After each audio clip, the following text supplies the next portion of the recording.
मेरा नाम राबिया है।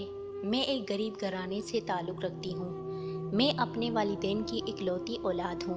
मैं जब 12 साल की थी तब वालिद साहब का इंतकाल हो गया। घर में और कोई कमाने वाला नहीं था, इसलिए अम्मा ने फ़ैसला किया कि वो गाँव के वडेरे की हवेली पर काम करने जाएंगी।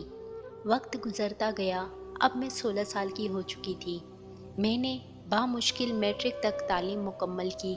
अब मैं पढ़ाई से फ़ारिग होकर घर पर ही रहती थी। इसलिए मैंने अम्मा से कहा कि मैं भी तुम्हारे साथ हवेली पर चलूँगी। मैं और मेरी अम्मा हवेली पर काम करने के लिए जाती थी। मेरे वालिदैन ने मेरी बेहतरीन तरबियत की थी, मगर बाज़ दफ़ा जब इंसान गुनाह का इरादा कर लेता है तो शैतान उसकी अक्ल पर पर्दा डाल देता है। मेरे साथ भी कुछ ऐसा ही हुआ। जब वडेरे के बेटे ने मुझे वरगलाना शुरू किया, उसी दौरान वडेरे के घर में काम करने वाली दूसरी मुलाजमा ने मुझे वडेरे के बेटे के साथ देख लिया। यूं बात हवेली से बाहर निकलते ही आहिस्ता आहिस्ता पूरे गांव में फैल गई और फिर अम्मा ने हवेली पर जाने से मुझे सख्ती से मना कर दिया।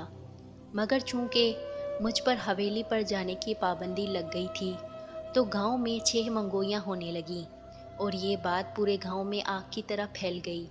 अम्मा को हकीकत का इल्म हो चुका था, इसलिए अब अम्मा मेरे लिए कोई मुनासिब रिश्ता तलाश करने लगी, मगर मेरे किरदार पर लगे दाग की वजह से कोई भी मुझे कबूल करने को तैयार नहीं था। इसीलिए अम्मा ने मिन्नत समाज करके अपनी बहन यानी कि मेरी खाला को राज़ी कर लिया कि खाला अपने बेटे के लिए मेरा हाथ मांगे। मेरी खाला आंखों से महरूम थी, मगर फिर भी अपनी बहन पर छाए दुखों के बादल को देख सकती थी। लिहाजा मेरी खाला ने मुझे अपने बेटे के लिए मांग लिया। मैं शादी करके रुखसत होकर खाला के घर चली गई। रियाज किसी कोठी पर सिक्योरिटी गार्ड था। वो महीने में 1-2 बार ही घर आता था। घर में सारा दिन मैं और खाला ही रहते थे। शादी के 1.5 साल बाद मैंने एक बेटी को जन्म दिया और बेटी को जन्म देने के बाद मैं दोबारा कभी माँ न बन सकी। रियाज की और मेरी शादी को 6 साल गुजर चुके थे। मेरी बेटी तकरीबन 5.5 साल की थी। खाला की अब मुकम्मल बिनाई जा चुकी थी। इसी दौरान मेरा और उस वडेरे के बेटे का राब्ता बहाल हो गया। उसने मुझसे शादी की ख्वाहिश का इजहार किया और मुझे अपनी मोहब्बत का यकीन दिलाया। उसने मुझे बच्ची समेत कबूल करने की हामी भर ली। अब रियाज से जान छुड़ाने का मसला था। आखिरकार रियाज को मौत की नींद सुलाकर उससे जान छुड़ाने का फैसला कर लिया और मंसूबे के मुताबिक रियाज को खाने में जहर डालकर खाना खिला दिया। रियाज सारी रात तड़प तड़प कर सुबह शादी के करीब दुनिया से गुजर गया। मैंने रियाज की लाश को सीधा किया और सुबह होते ही रोना धोना शुरू कर दिया।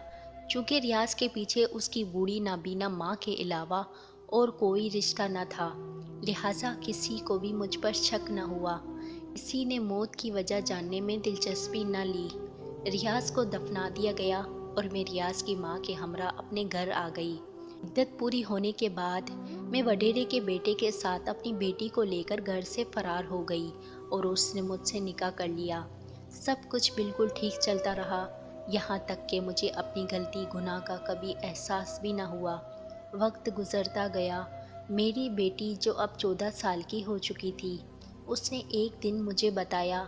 वो सुनकर मेरे पाँव तले ज़मीन निकल गई। बेटी ने बताया, अम्मी, मेरे साथ अब्बू नाजेबा हरकत करते हैं। बेटी की बात सुनकर मैंने अपने शौहर से बात की तो वो साफ मुकर गया, बल्कि उल्टा कपड़े धोने वाले डंडे से मेरी बेटी को पीट डाला। उस दिन के बाद बेटी वक्तन वक्तन मुझे शिकायत करती रहती। मैंने लाख अपने शौहर पर नज़र रखी, मगर उसे कभी रंगे हाथों न पकड़ सकी। एक दिन मेरे शौहर ने इंतहाई तेश में मेरी बेटी को मारना शुरू कर दिया। मेरे पूछने पर बताया कि इसका किसी लड़के के साथ नाजायज़ ताल्लुक़ है।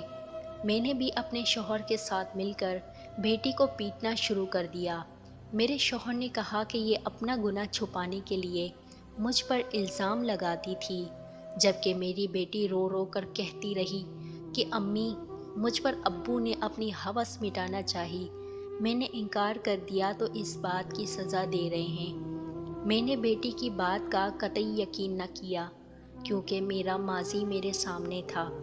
دوسرا، میری آنکھوں پر میرے شوہر کی محبت کی پٹی بندھی تھی، لہٰذا میں نے بنا ترس کھائے بیٹی کو اتنا پیٹا کہ وہ بے ہوش ہو گئی۔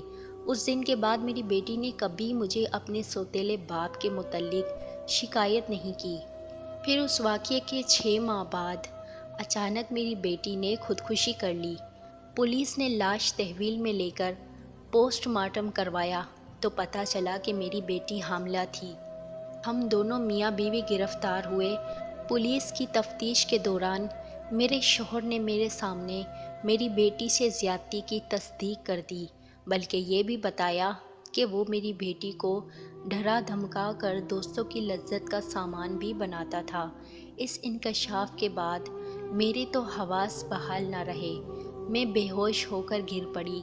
3 دن بعد میں ہوش میں آئی تو پولیس نے مجھے بے قصور قرار دے کر بری کر دیا، جبکہ مجھے بتایا کہ میری بیٹی نے خودکشی نہیں کی بلکہ میرے محبوب شوہر اور میری بیٹی کے سوتیلے باپ نے اپنا گناہ چھپانے کے لیے بیٹی کا قتل کر دیا۔ میرا شوہر آج جیل میں اپنی سزا بھگت رہا ہے اور اماں اور خالہ بھی اس دنیا سے رخصت ہو گئی، اور میں بیٹی کے غم اور اپنے گناہ پر پچھتاتے ہوئے رو رو کر نابینا ہو چکی ہوں۔ میں نے پولیس کے سامنے ریاض کے قتل کا اقرار کر لیا، مگر پولیس نے بجائے مجھے گرفتار کرنے کے کہا کہ جو سزا اللہ نے آپ کے لیے چن لی ہے وہی کافی ہے۔ آج میری آنکھوں کی بینائی جا چکی ہے۔ میری سب سے بڑی خواہش فقط ایک بار سب رشتوں سے ہاتھ جوڑ کر معافی مانگنا اور ایک نظر دنیا کو دیکھنا ہے، مگر میری خواہش پوری ہونا ناممکن ہے۔ میں ہر وقت اپنے اللہ سے گناہ کی معافی مانگتی ہوں، اور میں اس وقت ایک فلاحی ادارے میں رہائش پذیر ہوں۔